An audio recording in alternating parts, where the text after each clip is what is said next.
of this particular piece of legislation. It is the strongest anti-rioting, pro-law enforcement piece of legislation in the country.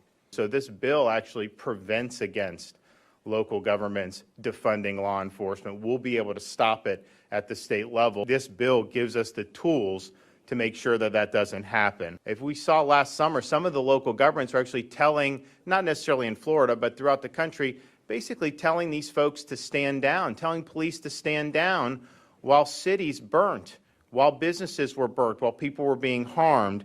That's a dereliction of duty. And so what our bill says that I'll sign into law today is that if you're derelict in your duty as a local government, if you tell law enforcement to stand down, then you're responsible for the damage that ensues. And if someone's been harmed or their property has been destroyed, then they can sue you for compensation.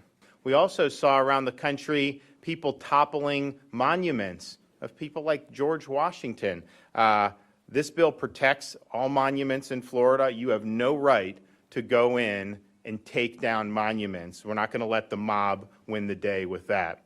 Bill also includes liability for mob intimidation. And if you think about it, we saw images of people just sitting outside, eating at a restaurant, and then you have this crazed mob circle around them and start screaming and really intimidating. I'm sorry, that's unacceptable. You're going to be held accountable. Mind your own business and leave people alone if they're not bothering you.